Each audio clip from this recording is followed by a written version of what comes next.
প্রিয় শিক্ষার্থীবৃন্দ, আশা করি ভালো আছো।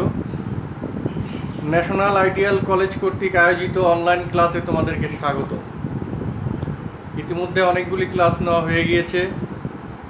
আমি গত ক্লাসে পদার্থবিজ্ঞান দ্বিতীয় পত্রের তৃতীয় অধ্যায়ের সরল বর্তনীতে তড়িৎ প্রবাহের কিছু সমীকরণ দেখিয়েছি। সেই সমীকরণগুলি ছিল এইরকম: I equal to E by R plus small r, RS অর্থাৎ সিরিজে তুল্য রোধ equal to R1 plus R2 plus dot dot Rn, সমান্তরালের ক্ষেত্রে 1 by Rp 1 by R1 plus 1 by R2 plus dot dot 1 by Rn। 4 নম্বরে ছিল কোষের সমবায়, শ্রেণী সমবায়ে কোষের তড়িৎ প্রবাহের মান IS equal to NE R plus NR। 5 নম্বরে ছিল IP, কোষের সমান্তরাল সমবায়ে প্রবাহের মান NE by NR plus R। আমরা এই সমীকরণসমূহের সৃজনশীল প্রশ্ন ও উত্তর আজকে দেখাবো।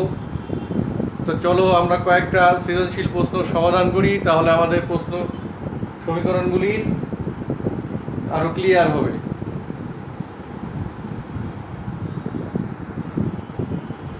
এখানে একটি সার্কিট দেওয়া আছে। সার্কিটে কতগুলি রোধ, শ্রেণী সমবায় এবং সমান্তরালে দেওয়া আছে, তড়িৎচালক শক্তি দেওয়া আছে। এই সার্কিট থেকে আমাদের নিচের প্রশ্নগুলির উত্তর দিতে হবে।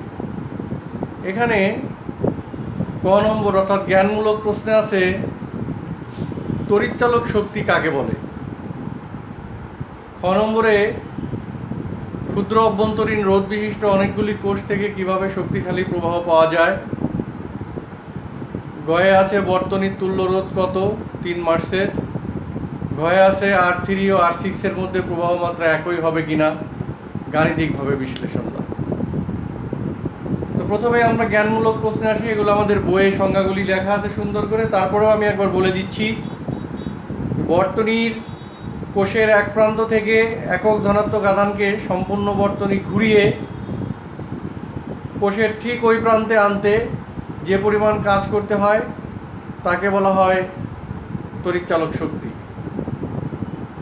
খ নম্বর, আমরা থিওরি পড়ানোর সময় বলেছি যে ক্ষুদ্র অভ্যন্তরীণ রোধ বিশিষ্ট অনেকগুলি কোষ থেকে কিভাবে শক্তিশালী প্রবাহ পাওয়া যায়। এটাও আমরা সমীকরণের সাহায্যে করতে পারি। আসো দেখি আমরা কিভাবে সমীকরণের সাহায্যে এটার অ্যান্সার করতে পারি। আমরা প্রথমেই বলে নিব যে ক্ষুদ্র রোধ বিশিষ্ট অনেকগুলি কোষকে যদি শ্রেণী সমবায়ে যুক্ত করি তাহলে শক্তিশালী প্রবাহ পাওয়া যাবে। শ্রেণী সমবায়ে আমরা জানি, ক নম্বর, শ্রেণী সমবায়ে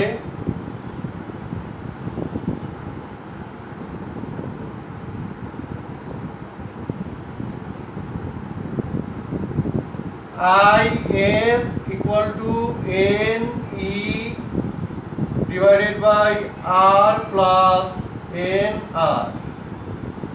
তাহলে R is very greater than R হলে NR হলে NR কে উপেক্ষা করে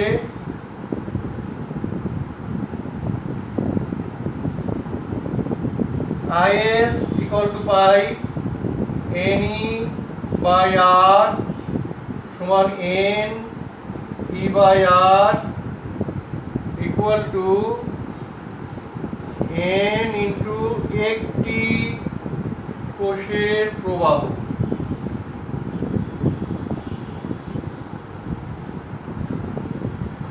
অতএব অনেকগুলি কোষকে যদি আমরা শ্রেণী সমবায়ে যুক্ত করি, 3টি কোষকে যুক্ত করলে 3 গুণ পাবো প্রবাহ, 4 টাকা 4 গুণ 100 টাকা করলে 100 গুণ, অর্থাৎ শক্তিশালী প্রবাহ আমরা সেই ক্ষেত্রে পেতে পারি। এইভাবে আমরা বলতে পারি যে অনেকগুলি কোষকে শ্রেণী সমবায়ে যুক্ত করলে শক্তিশালী প্রবাহ পাওয়া যায়।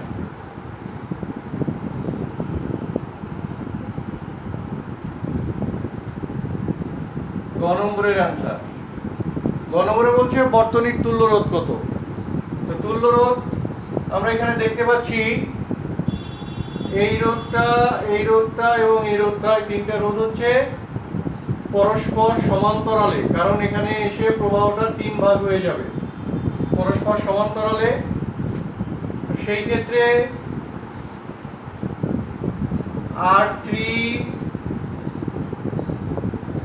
R4 R5 এর তুল্য রোধ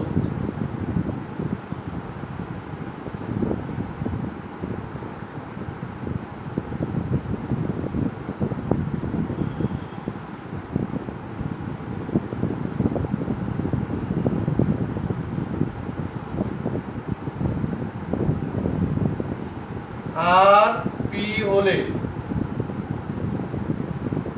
RP equal 1/R3 plus 1/R4 plus 1/R5 inverse equal to 1/4 plus 1/6 plus 1/8 inverse। এটুকুটা যদি আমরা হিসাব করি তাহলে আমরা পাবো 1.8, এখানে লিখি 1.85 ওহম। এইবার আসো R1, আবার R1 R2 RP ও R6 এর তুল্য রোধ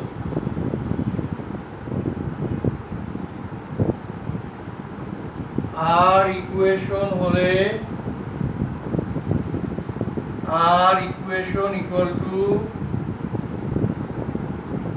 এই তিনটা রোধ সমান্তরাল আমরা বের করেছি, এটা RP। আচ্ছা, এইটা এখান দিয়ে প্রবাহ এখানে এইভাবে গিয়ে 3 ভাগে ভাগ হয়ে আবার সবগুলো একসাথে হয়ে এটার ভিতর দিয়ে যায়। তাহলে দেখা যাচ্ছে এই দুইটা শ্রেণী সমবায়ে, তার সাথে এই তিনটার তুল্য রোধ ওইটাও শ্রেণী সমবায়ে, তার সাথে R6 ও শ্রেণী সমবায়ে, অর্থাৎ এই তিনটা পরস্পর, চারটা পরস্পর শ্রেণী সমবায়ে। R1 plus R2 plus RP plus R6 সমান হচ্ছে 2 প্লাস 3 প্লাস 1.85 প্লাস 6 সমান 4 আর 3 7 আর 2 9 10.85 ওহম। এই হচ্ছে তুল্য রোধের পরিমাণ 1.85 ওহম। এই গ নম্বরের অ্যান্সার হয়ে গেল।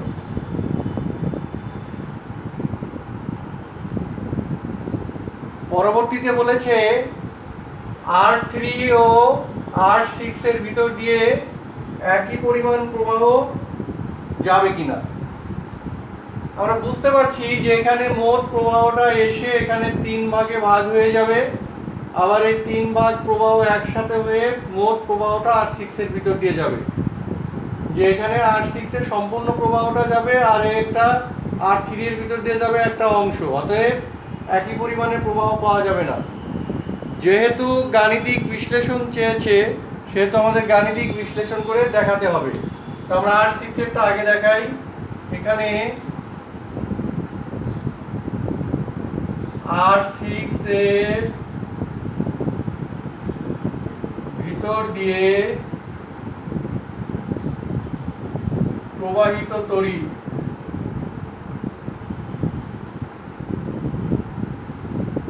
I6 সমান হচ্ছে মোট প্রবাহ সমান I সমান হচ্ছে E by R equation plus R। যেহেতু এখানে তড়িৎ চালক শক্তির স্মল r দেওয়া নাই, অতএব আমাদের এখানে স্মল r এর কোনো প্রয়োজন নেই।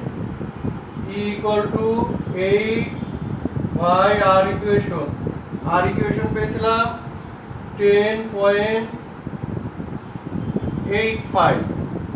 এই দুটাকে যদি আমরা সমাধান করি আসবে হচ্ছে 0.74 অ্যাম্পিয়ার।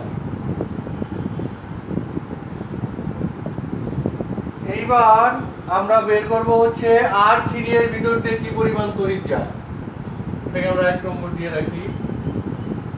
তো এইটা বের করার জন্য দুই প্রান্তের বিভব পার্থক্য লাগবে, অর্থাৎ RP এই তিনটা মিলে যে তুল্য রোধ পেয়েছি সেই তুল্য রোধের দুই প্রান্তের বিভব পার্থক্য, অর্থাৎ RP এর দুই প্রান্তের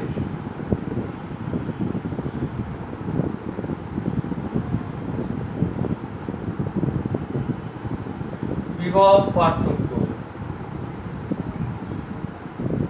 V equal to IRP। I সমান আমরা পেয়েছি 0.74 ইন্টু RP সমান আমরা কত পেয়েছিলাম, RP সমান আমরা তুল্য রোধ বের করার সময় পেয়েছিলাম 1.85। এটাকে গুণ করলে হয় হচ্ছে 1.37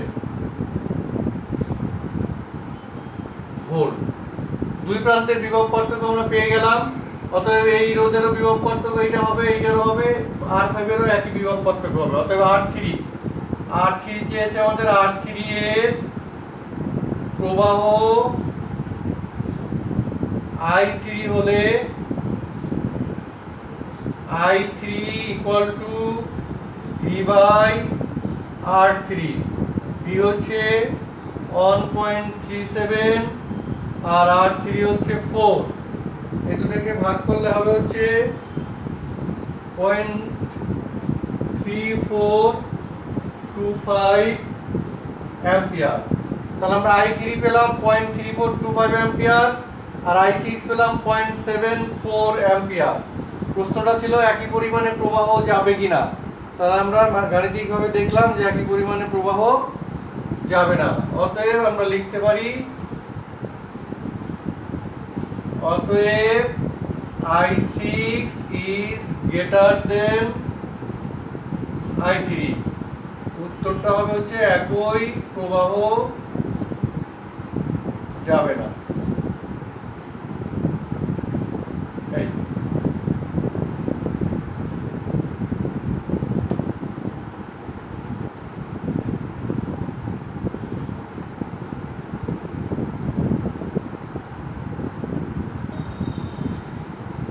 দ্বিতীয় আরেকটি প্রশ্ন এখানে আমরা দেখতে পাচ্ছি, একটা সার্কিট দেওয়া আছে।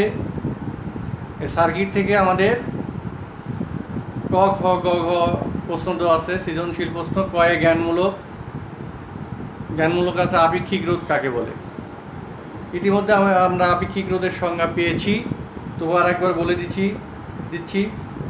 কোনো নির্দিষ্ট তাপমাত্রায় একক দৈর্ঘ্যের ও একক প্রস্থচ্ছেদের ক্ষেত্রফলের কোনো পরিবাহীর রোধকে ওই তাপমাত্রায় ওই পরিবাহীর উপাদানের আপেক্ষিক রোধ বলে। প্রত্যেক বই লেখা আছে, বই থেকে পড়ে নিবা। এরপরে আছে হারানো ভোল্ট বলতে কি বোঝায়।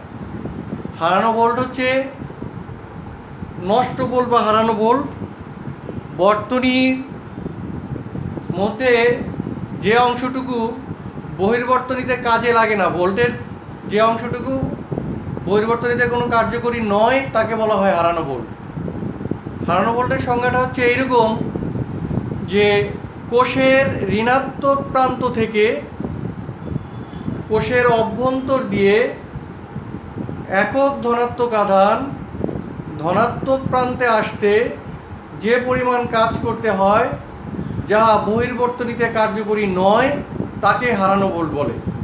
যেহেতু এই ভোল্টেজটা বহির্বর্তনীতে কার্যকরী নয় সেহেতু এটার নাম হয়েছে হারানো ভোল্ট। অর্থাৎ বর্তনীতে তড়িৎ প্রবাহ চলাকালীন সময়ে যদি আমরা কোষের দুই প্রান্তের বিভব পার্থক্য পরিমাপ করি, এই যে হারানো ভোল্টের সমান পরিমাণ ভোল্ট আমরা সেক্ষেত্রে কম পাবো, এটা নষ্ট হয়ে যায় বা আমাদের অপচয় হয়, এই জন্য আমরা এটাকে হারানো ভোল্ট বলে থাকি। এরপরে আসো গ নম্বরে। গ নম্বরে বলেছে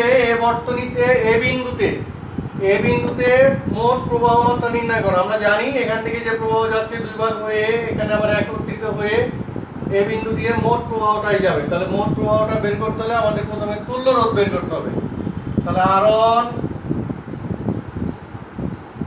ও R2 এর তুল্য রোধ RP হলে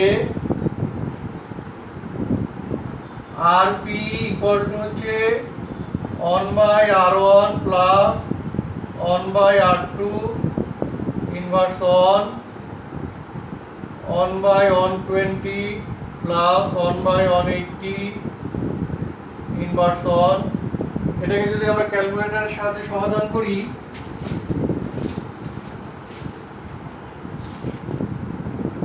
তাহলে পাবো 72 ওহম।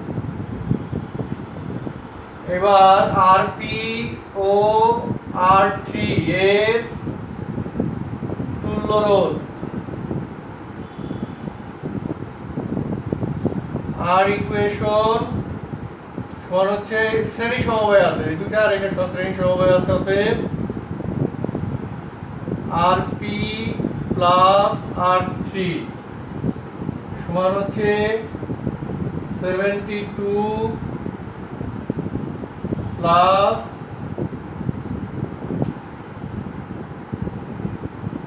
200 সমান 272 ওহম। এখন খেয়াল করো এই যে বর্তনীটা আছে, এই বর্তনীর ভিতর আর কোনো রোধ আছে কিনা। আছে, এই যে একটা আছে অভ্যন্তরীণ রোধ, কোষের অভ্যন্তরীণ রোধ। এই অভ্যন্তরীণ রোধটাও এই বর্তনীর সাথে শ্রেণী সমবায় যুক্ত আছে, অতএব এই রোধটাও আমাদের মোট রোধের সাথে যুক্ত হবে।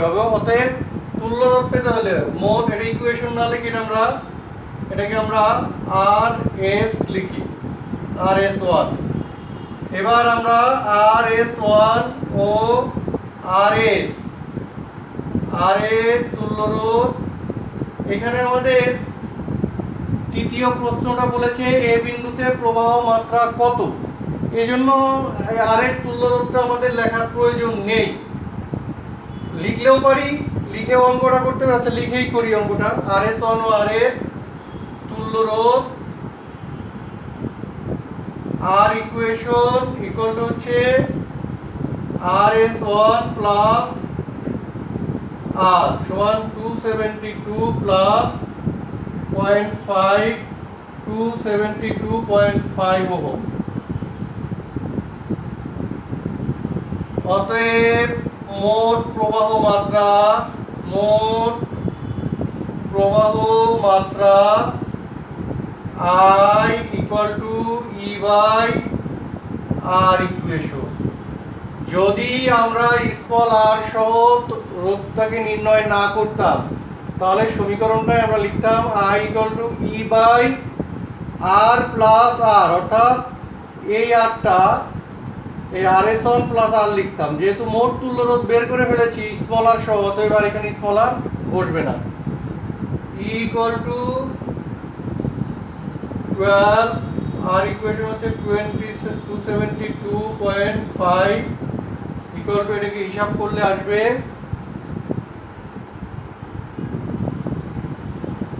0.044 অ্যাম্পিয়ার। এই হচ্ছে আমাদের গ নম্বরের অ্যান্সার। এ বিন্দুর প্রবাহ মানে হচ্ছে মোট প্রবাহ মাত্রা।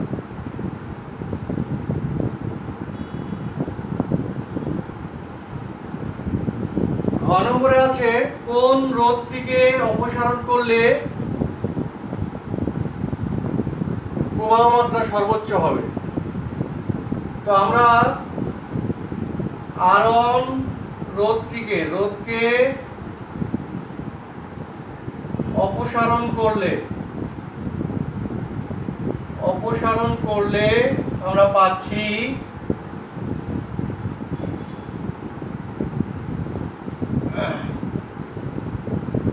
R2 ও R3 এর তুল্য রোধ প্রথমে বের করব। তুল্য রোধ ইকুয়েশনই লিখি। আর ইকুয়েশন সমান হচ্ছে R2 প্লাস শ্রেণী সমবায়ে থাকে। R1 কে যদি অপসারণ করি এইটা আর এটা শ্রেণী সমবায়ে থাকে, তাহলে 180 প্লাস 200 সমান 380 ওহম। অতএব প্রবাহ মাত্রা I1 equal to E by R equation plus R, যেহেতু স্মল r এর ভিতরে নেইনি এই জন্য আমাদের সমীকরণে এইখানে স্মল rটা বসিয়ে দিয়েছি। E equal to 12 380 প্লাস 0.5, এটাকে ক্যালকুলেটর দিয়ে হিসাব করলে পাবো হচ্ছে আমরা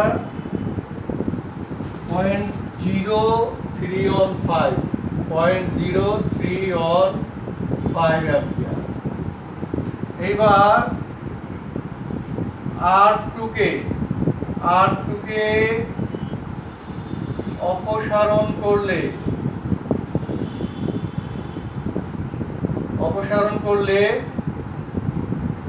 R2 কে যদি অপসারণ করি তাহলে R1 ও R3 এর তুল্য রোধ। R equation equal to R1 plus R3 120 plus 200 320 ohm. অতএব প্রবাহ মাত্রা I2 equal to E by R equation plus R equal to 12 320 plus 0.5, এটাকে হিসাব করলে পাওয়া যাবে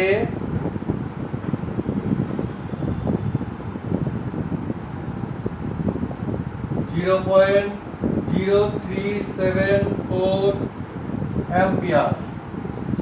এইবার আসো R3 কে অপসারণ করলে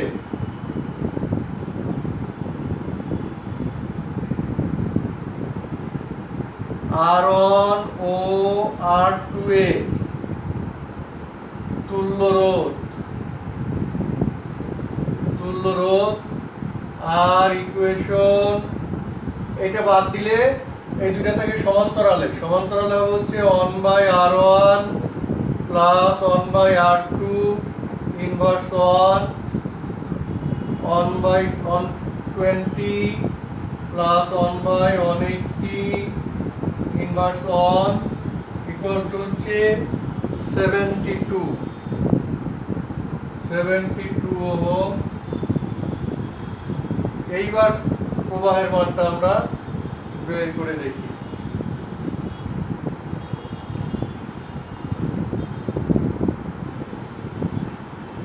অতএব প্রবাহ মাত্রা I3 equal to হচ্ছে E by R equation plus R 12 72 plus 0.5 equal to 0.1655 ampere. তাহলে দেখা যাচ্ছে I1 সমান হচ্ছে 0.03 অ্যাম্পিয়ার, I2 equal to 0.037 আর I3 equal to হচ্ছে 0.1655। I1 I2 I3 এর মধ্যে I3 এর মান সবচেয়ে বেশি, আর তারপরে হচ্ছে I2, তার চেয়ে কম হচ্ছে I1। তাহলে আমরা লিখতে পারি এখন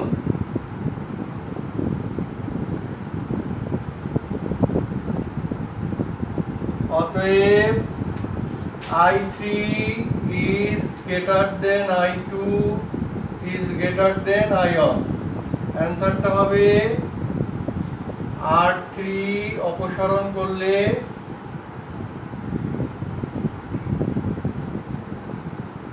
সর্বোচ্চ প্রবাহ পাওয়া যাবে।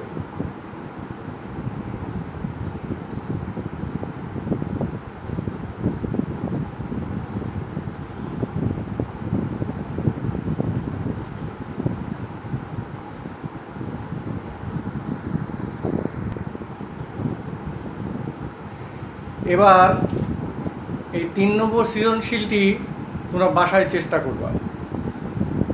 এখানে দেওয়া আছে একদল শিক্ষার্থীকে চিত্রের ন্যায় বর্তনীতে 3 সেকেন্ডে উৎপন্ন তাপের হিসাব করতে বলা হলো। অতঃপর একই মানের আরও 2টি তড়িৎকোষ দিয়ে সমান্তরাল সমবায়ে স্থাপন করে প্রবাহ নির্ণয় করতে বলা হলো। তারা প্রবাহ নির্ণয় করলো 0.1478 এম্পিয়ার। ক নম্বর অভ্যন্তরীণ রোধ কাকে বলে? খ নম্বর প্রান্তীয় ভোল্ট বলতে কি বুঝো? গ নম্বর উৎপন্ন তাপের পরিমাণ নির্ণয় করো। এটা একটা হিন্টস দিয়ে দিচ্ছি। এখানে যে পরিমাণ প্রবাহ বের হবে, আই যদি প্রবাহ বের হয়, সেই ক্ষেত্রে উৎপন্ন তাপ H ইকুয়াল টু হচ্ছে I স্কয়ার আর টি। এইভাবে অঙ্কটা হয়ে যাবে। আইটা তোমরা বের করে দেখবা পারো কিনা। পরবর্তীতে প্রবাহ নির্ণয়ের সঠিকতা যাচাই করো। তারা যে প্রবাহ নির্ণয় করেছে 0.1478 অ্যাম্পিয়ার, এটা কি সঠিক ছিল না সঠিক ছিল না?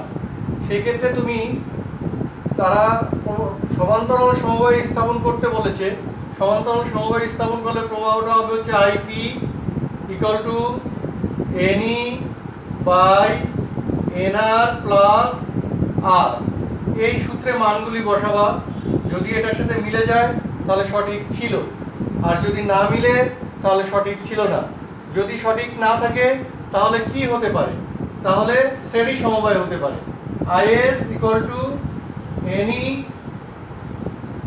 আর প্লাস এনআর। যদি শ্রেণী সমবায় মিলে যায় তাহলে আমরা পরবর্তীতে লিখব যে তাদেরকে সমান্তরালে স্থাপন করতে বলা হলেও তারা সমান্তরালে স্থাপন করেনি, তারা স্থাপন করেছিল শ্রেণী সমবায়ে, তাই তাদের ভুল হয়েছিল। এই হচ্ছে এটার হিন্টস আমাদের এই সৃজনশীল প্রশ্নটা। তো বাসায় তোমরা আরও প্র্যাকটিস করবে, আরও সমীকরণ নিয়ে আমরা আরও সৃজনশীল প্রশ্ন নিয়ে আগামীতে তোমাদের সাথে দেখা হবে অন্য কোনো ক্লাসে, অন্য কোনো সময়ে। এ পর্যন্ত ভালো থাকো, সুস্থ থাকো। সবাইকে ধন্যবাদ।